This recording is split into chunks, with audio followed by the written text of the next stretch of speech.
Bénissons le Seigneur pour la grâce qu'il nous donne d'être là devant vous ce matin.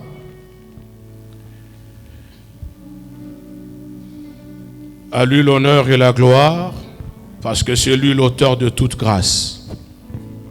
Il vient de manifester sa grâce ce matin par les souffles de vie qui continuent à être en nous, mais surtout par notre présence dans sa présence ce matin.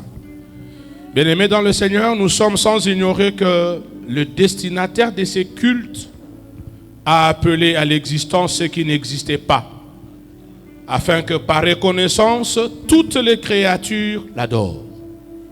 D'où, lorsqu'il n'est pas adoré, lorsqu'il n'est pas reconnu comme créateur, il se plaint.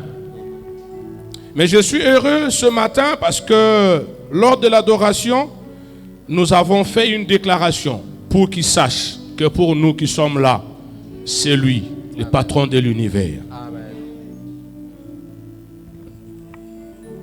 Je veux que nous puissions rechanter cette partie.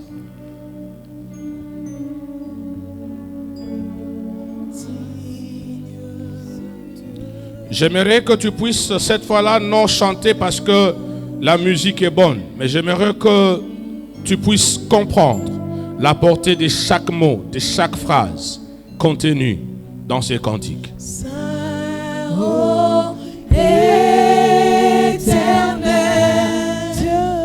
Dieu de l'univers, digne de louange, honneur et gloire à l'agneau des cieux, assis sur le trône. Il règne à jamais. Il règne à jamais. Oh, Saint, ô éternel, Dieu de l'univers, digne de louange, honneur et gloire à l'agneau assis sur le trône. assis sur le trône. Il règne à jamais. Il règne à jamais.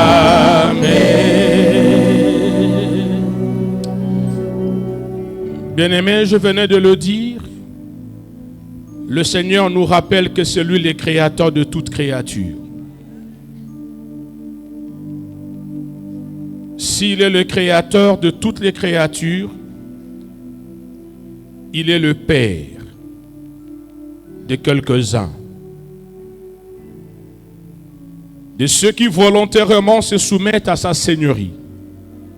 Voilà pourquoi il ne s'impose pas, mais il sollicite l'adhésion volontaire de tout un chacun. Y a-t-il quelqu'un ce matin qui est là, pas parce qu'il ne voulait pas être là? Y a-t-il quelqu'un qui est là ce matin sans le vouloir? Y a-t-il quelqu'un qui est là ce matin par peur que s'il ne venait pas à ces cultes, la police viendrait le chercher pour qu'il s'explique pourquoi il n'était pas venu? La Bible dit que celui qui confère la qualité de devenir enfant de Dieu dit: je me tiens à la porte et je frappe. Si tu entends ma voix et ouvres, j'entrerai chez toi. Je souperai avec toi et toi avec moi. En d'autres termes, si tu entends sa voix et tu refuses d'ouvrir, il ne forcera pas son entrée pour souper avec toi. J'aimerais, mon frère, ma soeur, que ce matin, tu réalises que toutes les fois que tu viens dans la présence du Seigneur, tu viens parce que réellement pour toi, il est le maître de l'univers et il doit régner dans ta vie. Nous lisons 2 Chroniques, chapitre 29. Nous lirons les 11 premiers versets. Et après, nous lirons Éphésiens, chapitre 4, verset 1 et verset 25. Et puis Éphésiens 5, le verset 8. 2 Chroniques 29, 1 à 11. Ézéchias devint roi à l'âge de 25 ans et il régna 29 ans à Jérusalem. Sa mère s'appelait Abija, fille de Zacharie. Il fit ce qui est droit aux yeux de l'Éternel, entièrement comme avait fait David son père. La première année de son règne, au premier mois, il ouvrit les portes de la maison de l'Éternel et il les répara. Il fit venir les sacrificateurs et les Lévites qu'il assembla dans la place orientale et il leur dit: écoutez, Lévites, maintenant sanctifiez-vous. Sanctifiez la maison de l'Éternel, le Dieu de vos pères, et mettez ce qui est impur hors du sanctuaire. Car nos pères ont péché, ils ont fait ce qui est mal aux yeux de l'Éternel, notre Dieu. Ils l'ont abandonné. Ils ont détourné leur regard du tabernacle de l'Éternel et lui ont tourné le dos. Ils ont même fermé les portes du portique et éteint les lampes. Et ils n'ont offert au Dieu d'Israël ni parfum, ni holocauste dans les sanctuaires. Aussi la colère de l'Éternel a été sur Juda et sur Jérusalem et il les a livrés au trouble, à la désolation et à la moquerie, comme vous le voyez de vos yeux. Et voici, à cause de cela, nos pères sont tombés par l'épée, et nos fils et nos filles, ainsi que nos femmes, sont en captivité. J'ai donc l'intention de faire alliance avec l'Éternel, le Dieu d'Israël, pour que son ardente colère se détourne de nous. Maintenant, mes fils, cessez d'être négligents, car vous avez été choisis par l'Éternel pour vous tenir à son service devant lui, pour être ses serviteurs et pour lui offrir du parfum.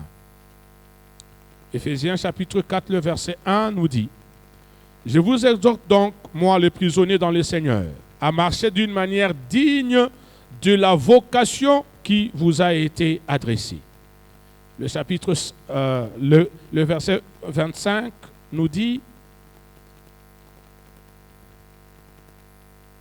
c'est pourquoi renoncez au mensonge et que chacun de vous parle selon la vérité à son prochain, car nous sommes membres les uns des autres. 5, 8. Autrefois, vous étiez ténèbres et maintenant, vous êtes lumière dans le Seigneur. Marchez comme des enfants de lumière. Parole du Seigneur. Amen. Bien dans le Seigneur, shalom.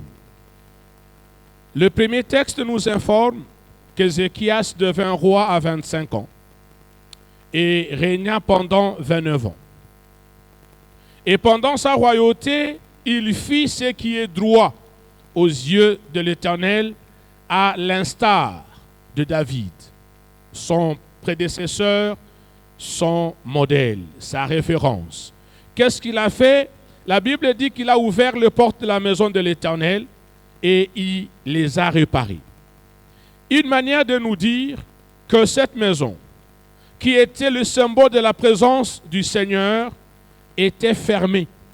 C'est ce que nous lisons au verset 6 et verset 7. Dieu donc avait été chassé. Dieu ne représentait plus rien pour eux. La conséquence est qu'ils se sont attirés sa colère. Et Dieu les a livrés au trouble, à la désolation et à la moquerie dont ils étaient eux-mêmes témoins. Certains sont même morts. D'autres ont été emmenés captifs à Babylone. Alléluia. Alléluia. Ça, c'est le premier constat qu'Ézéchias fait. Il se rend compte que Israël a tourné dos à Dieu. Israël a fermé les portes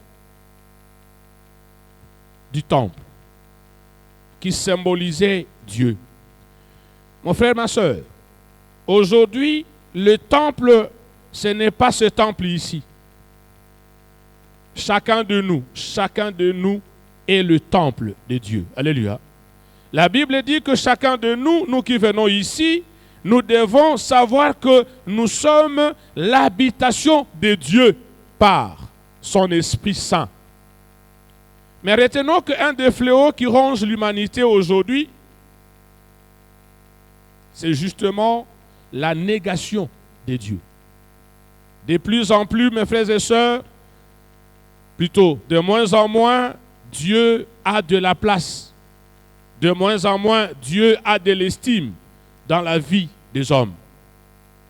Sinon, comment pouvons-nous comprendre qu'un pays comme le nôtre, qui est chrétien à plus de 80% de sa population, se retrouve pétri d'antivaleurs? C'est une preuve que même si les dimanches comme celui-ci, nous venons à l'église pour rendre des honneurs et des hommages à Dieu, mais lorsque la vie que nous menons en dehors de ce moment n'est pas une adoration permanente pour ces dieux-là, nous pouvons aussi nous inscrire, nous, dans le lot de ceux qui ne veulent pas de Dieu. C'est un peu comme si c'est vrai, il semblerait que les sorciers qui ne veulent pas abandonner la sorcellerie, lorsqu'ils viennent au culte comme celui-ci, ils laissent leur sorcellerie là dehors. Ok? Ils laissent ça là dehors. Ils entrent ici normaux ou normal. Et une fois que le culte est fini, ils sortent, ils récupèrent leur sorcellerie et ils continuent. Non, bien-aimés dans le Seigneur, Dieu n'a pas besoin de nous en train de l'adorer, en train de dire que c'est lui le maître de l'univers digne de louange et d'honneur pendant un culte. Non. Dieu veut qu'en tout lieu et en tout temps, nous puissions le reconnaître comme tel. Alléluia. Est-ce que Dieu a encore de la place dans ta vie? Est-ce que Dieu continue à avoir le même intérêt qu'il avait en toi lorsque tu as eu ta première expérience de rencontrer Christ? J'aimerais que tu rentres au plus profond de toi-même et tu te poses la question, toi qui as déjà rencontré Christ, est-ce que tu as encore la même joie, le même zèle que tu avais lors de tes débuts? Jésus va dire à l'église d'Éphèse, ce que j'ai contre toi, c'est que tu as abandonné ton premier amour. Ça veut dire que l'amour que tu avais à mon endroit n'est plus le même que celui que tu as aujourd'hui. Est-ce le cas pour nous? Deuxième chose, Ézéchias a remis les sacrificateurs et les Lévites en service, en leur demandant de se sanctifier et de sanctifier le temple, en mettant hors du sanctuaire ce qui était impur. Et enfin, pendant qu'il leur demande de reprendre service, il leur partage aussi son intention de faire alliance avec l'Éternel pour que son ardente colère se détourne d'eux. Sommes-nous, mes frères et sœurs, sommes-nous de ceux qui savent remarquer la démotivation, la rébellion, le découragement, la perte d'intérêt de servir l'Éternel d'abord en nous, mais aussi dans les chefs des autres, de manière à le faire revenir à Dieu? Ou bien nous sommes de la race de Caïn, qui lorsque Dieu lui pose la question, où est ton frère? Il lui dit quoi? Suis-je le gardien de mon frère? Ça veut dire quoi? Abongate et talingate. Qu'il puisse persévérer dans la foi, qu'il puisse devenir renégat, ce n'est pas mon affaire. Non. Ici, dans la recherche du sous-thème que nous sommes en train d'exploiter ici, qui parle de non au laisser-aller et aux mœurs corrompues, nous avons le devoir, frères et sœurs, d'être en mesure de nous juger nous-mêmes, de voir si nous sommes encore sur le bon chemin où il y a déjà perte d'intérêt, il y a déjà démotivation, il y a déjà rébellion. La Bible dit, ne vous y trompez pas. Ça veut dire quoi? Ça veut dire que je peux vous tromper comme vous pouvez me tromper, mais chacun de nous ne peut pas se tromper. Alléluia. Chacun de nous sait, au moment où je parle, quelle est sa relation, les degrés de sa communion avec Dieu. Chacun de nous sait. Chacun de nous sait si, lorsqu'il passe toute une journée sans méditer la parole de Dieu, sans se mirer devant le Seigneur, c'est qu'il a commis un péché. Chacun de nous sait quel est le sentiment qui l'anime lorsqu'il peut passer toute une journée sans parler, sans dialoguer avec le Seigneur, dans un moment d'intimité. Chacun de nous le sait, même moi qui vous parle. Alléluia. Voilà pourquoi Ézéchias, pour éviter le laisser aller, pour éviter la dépravation des mœurs dans sa société, il va parler à ceux qui en étaient, à ceux qui avaient reçu mandat de garder la sainteté de Dieu dans la société, de revenir. Frères et sœurs, si Ézéchias s'est adressé aux sacrificateurs et lévites de ces temps-là, laissez-moi nous dire aujourd'hui que tout celui qui a reçu Christ comme Seigneur et Sauveur est sacrificateur. Alléluia. Pierre dit, nous sommes la race élue. Nous sommes sacrificateurs du royaume. Où en es-tu, mon frère, ma soeur, avec ta sacrificature? Est-ce que toi-même, tu tiens debout? Est-ce que, parce que tu tiens debout, t'occupes-tu des autres qui sont en train de tanguer parce que les désirs de ce monde sont en train de vouloir reprendre le contrôle sur eux? Eux qui un jour avaient dit, nous avaient informé ici qu'ils ont quitté le camp de l'ennemi pour venir dans le camp du Seigneur. Il finit sa pensée par des paroles d'exhortation, leur demandant de cesser avec la négligence, synonyme de la destruction. La Bible dit, Ésaïe 48, 10 dit, qu'il soit maudit celui qui fait avec négligence l'œuvre de qui? Alléluia. Qu'il soit comment? Maudit celui qui fait avec comment? Négligence l'œuvre de qui? Du Seigneur. Et Proverbe dit, celui qui est négligent est ami, est frère, est sœur de celui qui détruit. Alléluia. Lorsque nous devenons négligents par rapport à notre engagement chrétien, par rapport à la morale que nous devons faire vivre dans la société, nous devenons destructeurs, même si nous venons prier comme nous sommes venus ce matin. Voilà pourquoi il leur demande pour l'Éternel de se tenir à son service. Je ne sais plus la dernière fois que tu as fait le service pour lequel tu avais promis à Dieu dans cette paroisse. Je ne sais pas. Je pense que dans plusieurs paroisses, il y a toujours autour de 30% de fidèles qui sont très engagés. Et 70% étaient dans le bangoté. Ils viennent le dimanche comme nous sommes venus, et entre dimanche et l'autre dimanche, Etali bangoté. Comment cette salle est propre? Etali était. Alléluia. Lorsqu'ils apprennent que non, tel frère est éprouvé, tel autre est malade, est allié. C'est ça. Ne pas se tenir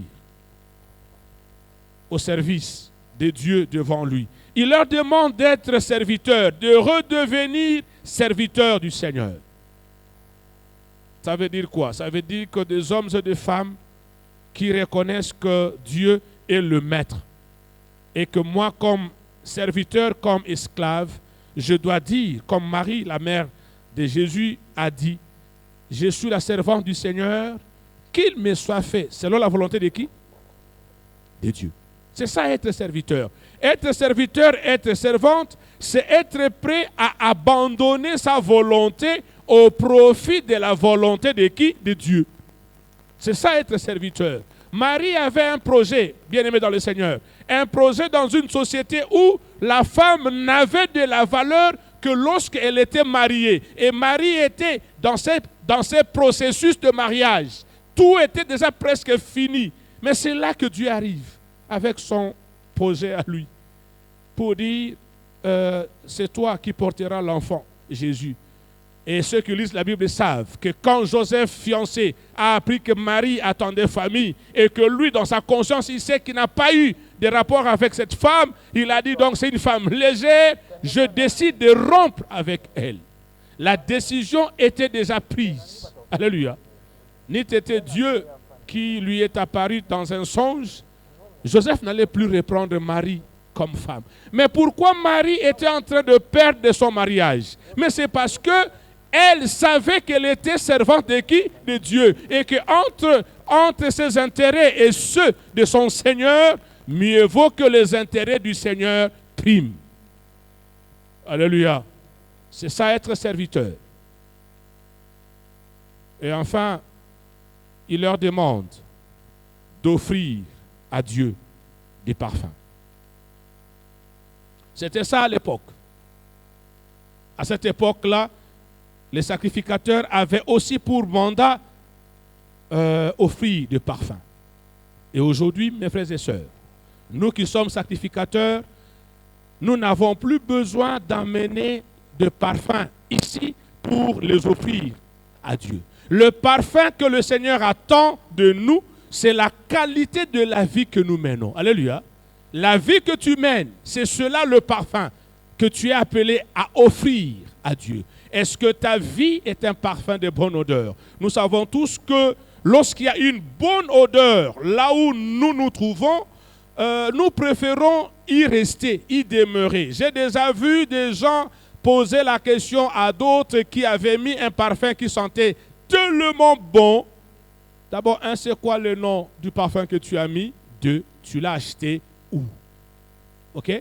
Lorsque quelqu'un te pose une pareille question, c'est qu'il a quel projet? D'acheter. Alléluia. Alléluia. Mais j'ai déjà aussi vu des gens boucher leur nez. Ok? Boucher leur nez pour ne pas humer une odeur nauséabonde. Si déjà nous les humains, nous ne voulons pas d'une odeur nauséabonde, mettons-nous à la place de notre Créateur. Mon frère, ma soeur, quel genre de parfum ta vie représente devant Dieu? Est-ce que lorsque tu viens comme tu es venu ce matin dans la présence de ton Créateur, est-ce qu'il est attiré par l'odeur que tu es en train de dégager, ou il est obligé de boucher ses nez et de te dire, voilà, éloigne-toi. Vous allez m'excuser. Quand j'étais encore enfant, lorsque ça arrivait qu'on puisse dégager, qu'on fasse un pet là où il y avait des aînés, souvent, ils nous demandaient de disparaître. Ok? Voilà. Lorsque tu as fait un pet là où il y a des aînés, ils te disent, ah, dis-moi. Pourquoi? Parce qu'ils n'ont pas besoin d'être troublés par l'odeur de ce que tu venais de dégager. C'est mieux que tu ailles là, loin. Es-tu du lot de ceux sur qui le Seigneur compte, ou devait commencer à compter pour le servir? Es-tu prêt à accepter d'être serviteur du Seigneur? C'est considéré comme esclave, appelé à accomplir la volonté seule de Dieu. Es-tu prêt, mon frère, ma soeur, à faire partie du reste ou de la réserve de Dieu, de sorte que lorsqu'on pense que tout le monde a fléchi ses genoux devant Baal, tout le monde est corrompu, que Dieu dise que j'ai encore 7000 qui n'ont pas encore fléchi leurs genoux devant Baal. Ceux qui lisent la Bible savent. Élie, troublé par Jézabel, en train de fuir, il dit à Dieu, Seigneur, comment je puis souffrir de la sorte, moi qui suis resté le seul dans tout Israël à n'avoir pas fléchi mes genoux devant le Dieu de cette femme. Dieu lui dit, non, tu n'es pas le seul. Alléluia. J'ai encore combien? 7000 qui n'ont pas encore fléchi leurs genoux. Bien-aimés, est-ce que dans ce monde où tout semble normal alors que tout ce qui semble normal est anormal?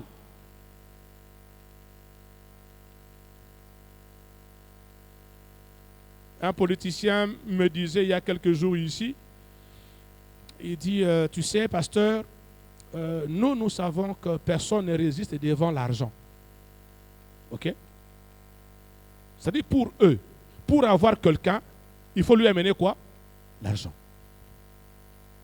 Alors, je me suis posé la question. Est-ce que dans cette république, il y a encore des gens à qui on peut amener de l'argent pour trahir le pays et qu'ils disent non?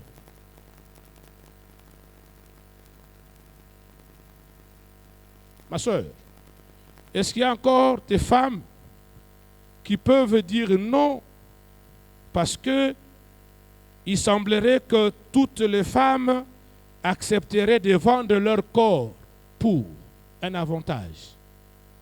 Est-ce que tu peux être du lot de ceux pour qui Dieu peut dire à ces écervelés qui pensent qu'ils ont le droit de faire ce qu'ils font, que j'ai dans ce pays, dans cette ville de Kinshasa, des femmes qui ne vendent pas leur corps pour un avantage social?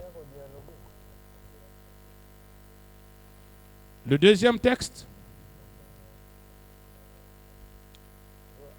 qui est adressé aux chrétiens comme nous, les exhorte à marcher d'une manière digne de la vocation qui leur a été adressée. C'est quoi la vocation pour nous? C'est être lumière du monde et celle de la terre. Alléluia. C'est celle de ne pas nous conformer au siècle présent. Pourquoi? Parce que la conformité au siècle présent amène inimitié avec Dieu. Et nous attirons sa colère.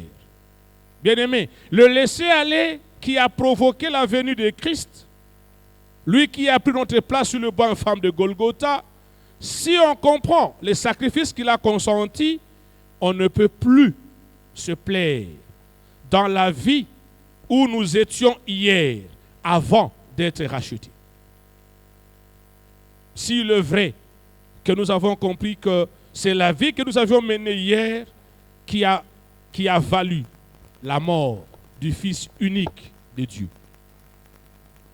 Frères et sœurs, vous savez, lorsque vous arrivez à découvrir que c'est Dieu qui vous a créé et qui vous a créé non pas pour une vie de laisser aller, non pas pour une vie de mœurs corrompues, vous regrettez même tout le temps que vous aviez passé dans le laisser aller et dans la corruption de mœurs.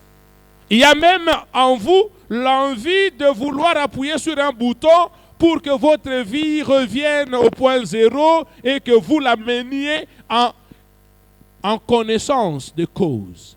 Mais heureusement pour nous, alléluia, heureusement pour nous parce que lorsque nous venons à Christ, notre passé est totalement soldé. Alléluia, totalement. Dieu oublie que nous avions été farceurs, escrocs. Dieu oublie tout lorsque nous venons réellement à Christ. Voilà pourquoi un type comme l'apôtre Paul pouvait être fier, lui qui était un grand meurtrier, de le dire parce qu'il savait que son passé avait été soldé. Toi qui vis encore dans la culpabilité, fais très attention. Ça, c'est une arme efficace que le diable utilise pour nous maintenir dans la vie du péché. Oui, hier tu as volé, hier tu as menti, hier tu as triché, hier tu as tué, c'était hier. Alléluia. Si aujourd'hui tu as reçu Christ, ton hier n'existe plus. Le Seigneur te prend là. Les jours où tu donnes ta vie à Christ, c'est là où ton compteur est à zéro. Et il va voir maintenant comment tu vas marcher dans la suite. Et c'est ce qu'on est en train de nous dire ici. Que c'est pour la liberté que Christ nous a affranchis. Conséquence, s'il est vrai que c'est pour la liberté que Christ nous a affranchis, Nous devons couper tous les ponts qui peuvent nous ramener dans la servitude du péché. Il faut les couper. J'aime toujours rappeler ce que les conquistadors espagnols au fin ont fait plutôt lorsqu'ils sont arrivés en Amérique latine.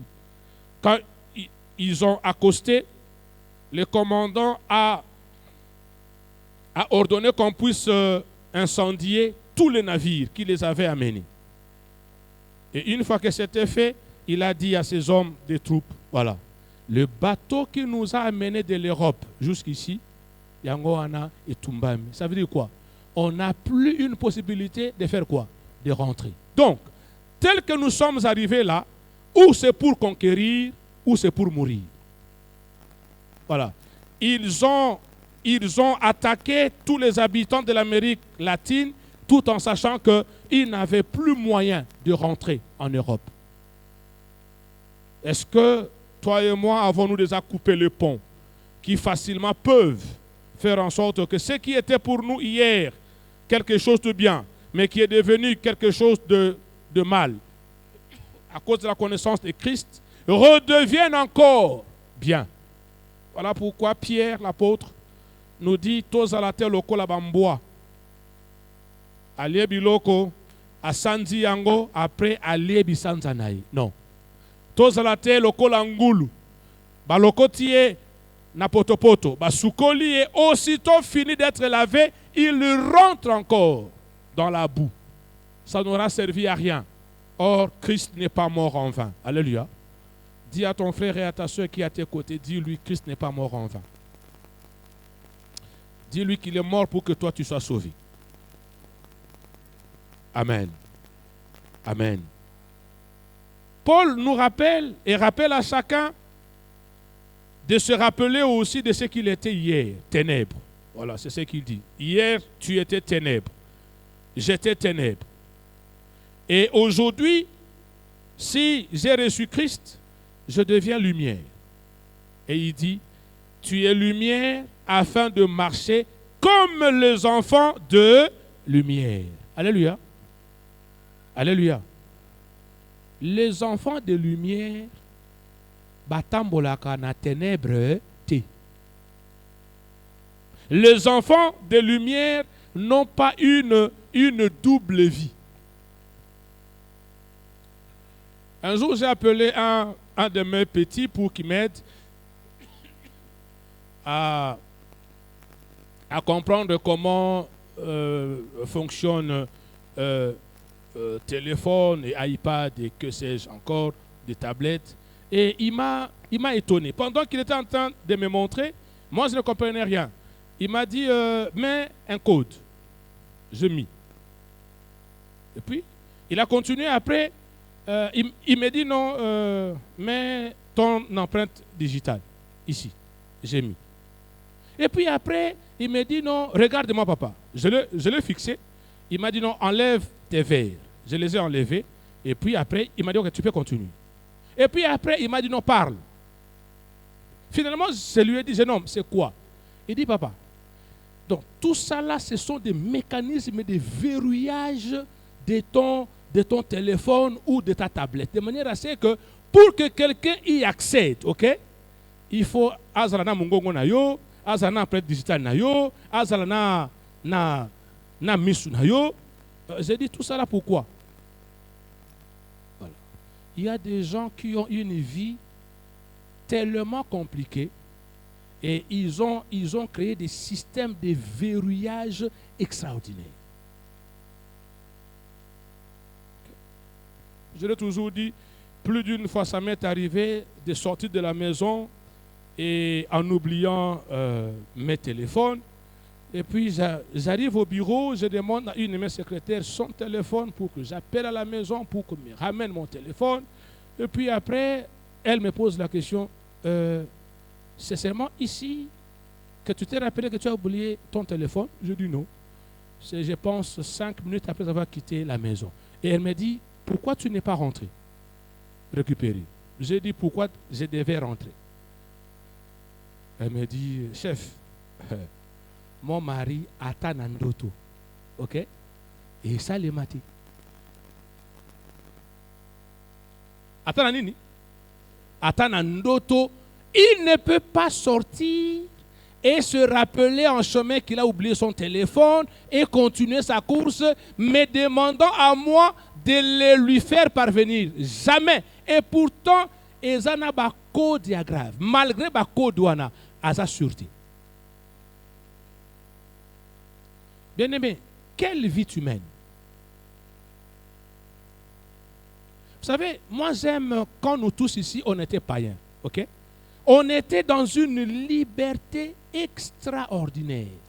Ok? Lorsqu'il fallait qu'on la Ndumba, on était Ndumba au vu et au su de tout le monde. Des amis savaient que non, Oyo Makangu Nangai. Donc voilà, on les présentait. Ça, c'est ma petite amie. Lorsqu'il fallait boire, on disait à tout le monde que non, nous allons faire quoi? Boire.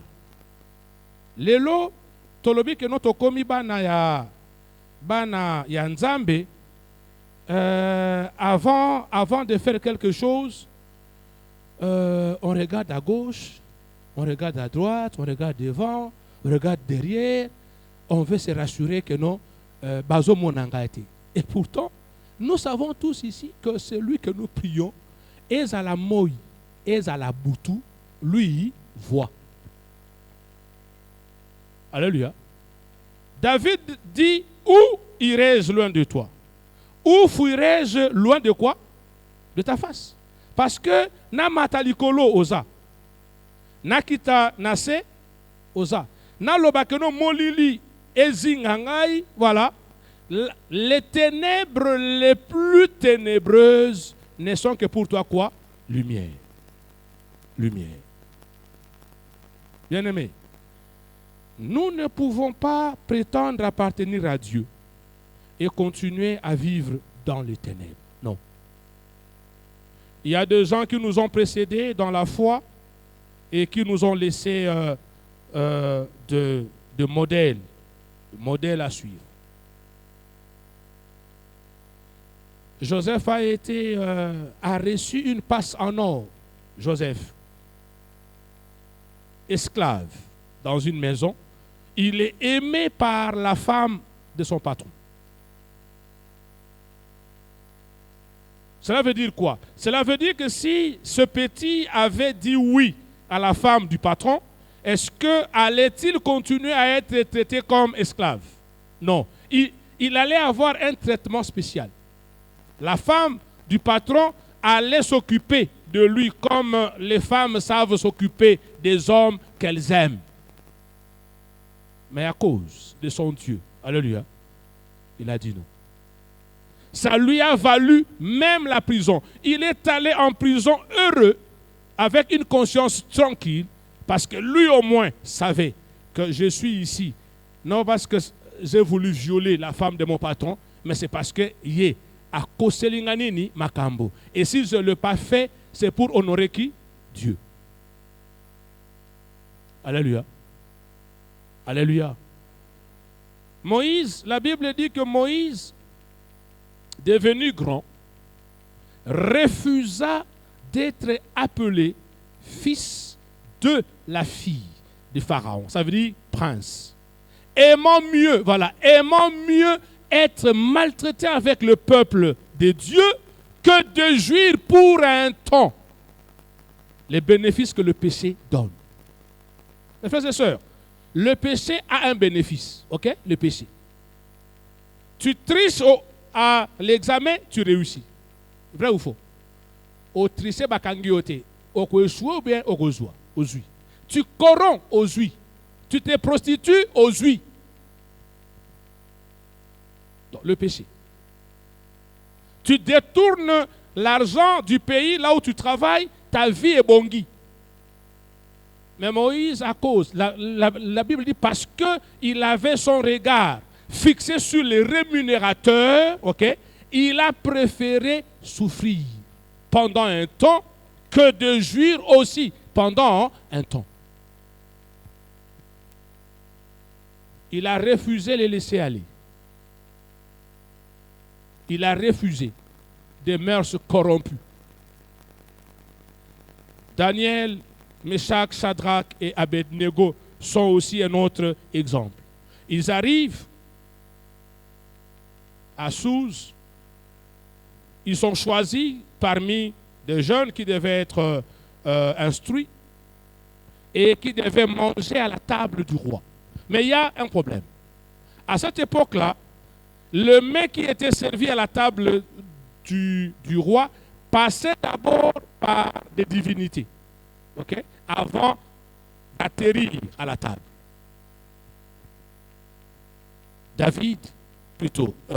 Daniel et ses 3 amis, connaissant leur Dieu, sachant qu'ils ne pouvaient pas se corrompre avec le mets servi à la table du roi, ont dit non, donnez-nous des légumes. Ça ne s'est pas arrêté là. Le 3, on leur a demandé d'adorer une statue. J'aime bien. Ils ont dit, quand le roi commence à les menacer, ils ont dit au roi, tu es en train de perdre ton temps. OK? Parce que nous 3 là, nous n'allons pas nous agenouiller devant ta statue. Et parce que tu nous poses la question, tu ne sais pas quel Dieu va nous délivrer, retiens que le nôtre a la capacité de nous délivrer. Mais, même s'il refuse, parce qu'il est souverain, alléluia, parce qu'il est souverain, s'il refuse de nous délivrer, jette-nous déjà dans le feu parce que tokofu kamela et kekonayo te. Ils étaient déjà morts, mes frères et sœurs. Daniel lui-même pareil. On lui a dit, il a dit rien, je vais continuer à adorer mon Dieu. On l'a jeté dans la fosse au lion. Ça veut dire quoi? Et le 3 et Daniel, ils ont préféré mourir en lieu et place de donner un déshonneur à Dieu. Bienvenue dans le Seigneur. Est-ce qu'il y a moyen que je nous dise à nous tous, en commençant par moi-même, Tomeka kokolisa bosantu nabiso. Alléluia. Tomeka kosala nini kokolisa nini bosantu nabiso. Asaph a regardé le monde, il a vu que la vie était du côté des méchants. Ok? La vie était là, pas du côté des justes. Et puis, il a dit, tout ce qu'ils font réussit. Mais nous autres, là, on dirait que c'est vraiment en vain. Hein? C'est vraiment en vain que nous vivons dans la sanctification. Mais sa réflexion continue. Je l'aime beaucoup. Il dit, mon pied était sur le point de glisser. Ça veut dire quoi? J'étais arrivé à un point où il suffisait juste d'un pas. Ok? Nassanine. Na longwa côté à FCC, na kende côté à Union sacré. OK? Parce que kunange visa sous-souté. Mais ce qu'il a retenu, je l'aime beaucoup. Il dit ce qu'il a retenu, c'est que s'il le faisait, il trahirait ceux de la race de qui? De Dieu. Voilà. C'est la trahison de la race divine qui l'a freiné. Mes frères et sœurs, la Bible dit que nous sommes une race comment? Élue. Le frère et la sœur avec qui tu partages la foi fait partie de la race élue. Ça veut dire quoi? Lorsque je vis dans le laisser-aller, lorsque je vis dans de mœurs corrompues, je suis qui? Traître. Je suivais le chef d'état-major général. J'ai eu pitié de ces messieurs-là. Il y a quelques jours ici. C'est 2 ou 3 jours. Chef d'état-major général qui se plaint devant généraux. Il dit, on a réunion. Au même moment, la réunion se tient. La réunion sur la sécurité du pays se tient. Vous, ok? Vous faites une retransmission en direct de la réunion auprès des ennemis du pays. Si ce n'est pas ça, aussitôt que la réunion finit, compte rendu est déjà de l'autre côté. J'ai eu pitié de lui. Ça, un chef d'état-major général ne peut pas le dire. Lorsqu'il a dit, Dieu vous voit. Dieu vous connaît. Et Dieu va s'occuper de vous. Non. Ça ne doit pas venir de la bouche d'un chef d'état-major général. Je me suis dit, il a dit parce qu'il est pasteur. Voilà comment la trahison dans l'armée amène le chef de l'armée à en arriver jusque-là. Mon frère, ma soeur, la vie que tu mènes, la vie que moi je mène, est-ce une vie qui donne de la valeur à la race élue des enfants de Dieu ou une vie qui trahit? Suis-je un traître ou suis-je vraiment quelqu'un sur qui l'Église peut compter? Or, les humains disent que la place de traître, la place de traître, c'est au cimetière. Alléluia. Alléluia. Voilà pourquoi la Bible dit aussi, il est difficile à un méchant de tenir dans l'assemblée de qui? Des saints.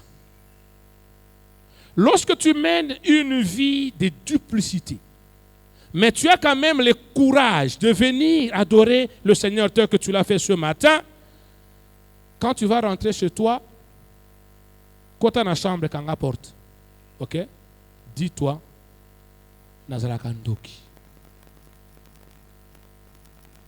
Alléluia. On ne peut pas venir ici et dire à Dieu que non, tu es maître de l'univers, tu es digne de louange et rentrer. Et commencer à mener une vie qui ne plaît pas à ce maître de l'univers. Impossible. Asaph a dit, il a fallu que j'entre dans la présence du Seigneur et que je voie le sort final des méchants pour que je ne puisse pas franchir les Rubicons. Le sort final des méchants, c'est l'enfer. Alléluia. Le sort final des traîtres, c'est l'enfer. Peut-être que toi et moi, nous ne savons pas, mais Dieu m'a aidé un jour à comprendre qu'il est très dangereux. Ça veut dire quoi? Il nous fait croire comme si il ne voit rien, il n'entend rien. Nous venons, nous prêchons, nous venons, nous chantons, nous venons, nous dansons. Et il dit qu'il nous attend au tournant. Le tournant, c'est les derniers jours. Alléluia. Les derniers jours. Les jours où il n'y aura plus moyen de faire marche arrière. Les jours où on n'aura plus moyen de demander pardon. C'est ce jour-là qu'il va dire à chacun sa vie. Et c'est ce jour-là qu'il va dire à chacun là où il doit aller. Je termine en nous disant, bien-aimés dans le Seigneur, que notre corps, le corps que tu as là, le corps qui peut te permettre de vivre dans le laisser-aller, dans des mœurs corrompues, c'est une partie de toi qui sait qu'il ne va pas hériter la vie éternelle, le corps que tu as là. Voilà. L'homme est corps, âme et esprit. De ces trois parties-là, la partie qui sait qu'elle ne va pas hériter l'éternité, c'est quelle partie? Le corps. Voilà pourquoi il aimerait profiter suffisamment pour satisfaire ses désirs pendant que tu es encore comment? Vivant. Parce qu'il sait que si tu meurs, lui, il va finir sa course où? Quelques centimètres sous terre. Voilà pourquoi il t'amène des désirs. Maintenant, la grande question. Entre les désirs de ton corps et toi-même, qui commande qui? La Bible dit, le corps ou la chair a des désirs contraires à ceux de l'esprit. Et l'esprit en a contraire à ceux de la chair. De manière à ce qu'il y a quoi? Il y a guerre. Chez toi, qui contrôle ta vie? Est-ce ton corps? Est-ce ta chair? Si la réponse est oui, tu vis dans le laisser-aller. Tu vis dans des mœurs dépourvues. Mais Paul nous aide. Il dit, lui, qu'est-ce qu'il a fait? Il a décidé de faire en sorte que son corps ne puisse plus le commander. En faisant quoi? Il dit, je tiens mon corps comment? Assujetti. Je le traite comment? Durement. Afin qu'il ne m'impose pas ses désirs de peur de me retrouver en enfer après avoir satisfait à ses désirs.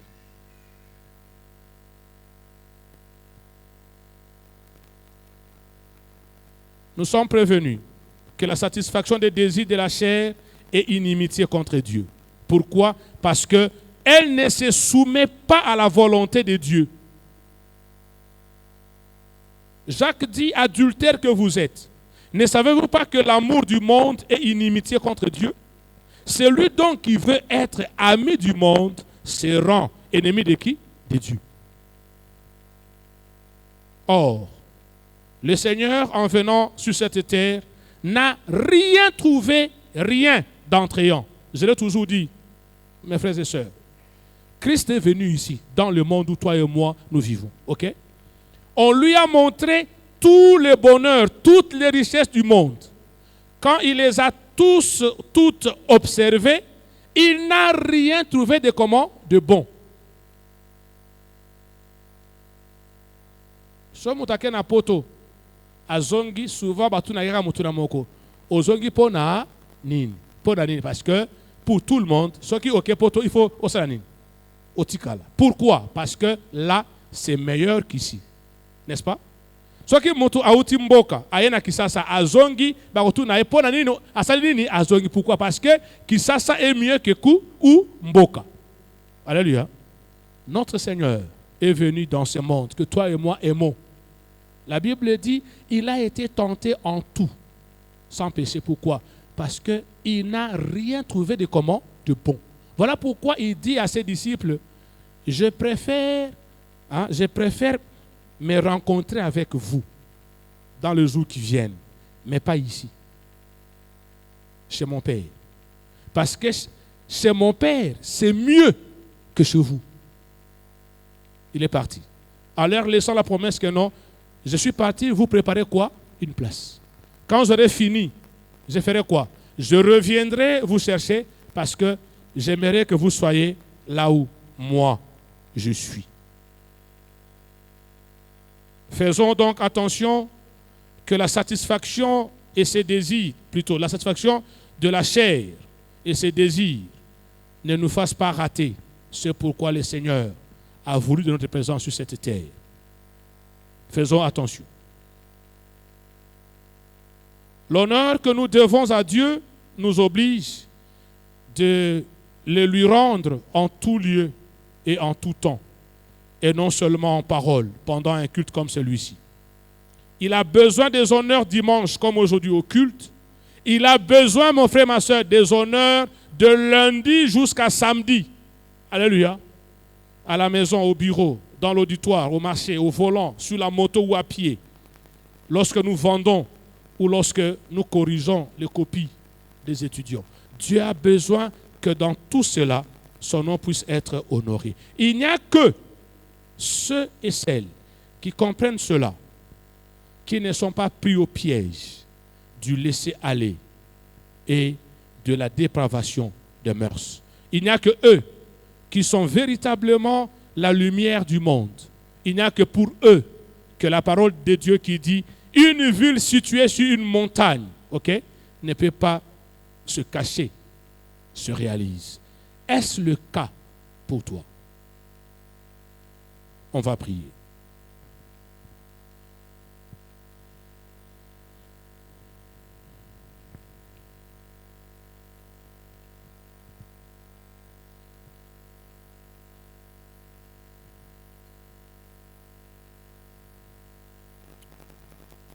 Mon frère, ma soeur, le thème de cette année nous demande de racheter le temps, car les jours sont mauvais. Les jours sont mauvais parce qu'il y a un laisser-aller. Les jours sont mauvais parce qu'il y a dépravation de mœurs. Mais le Seigneur te veut dans ce monde corrompu, dans ce monde de laisser-aller. Le Seigneur te veut comme référence, comme repère, comme une fierté pour lui.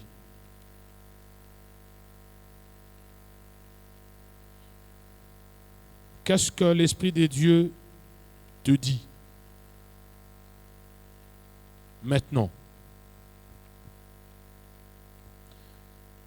Dieu ne m'a pas envoyé ici pour te condamner.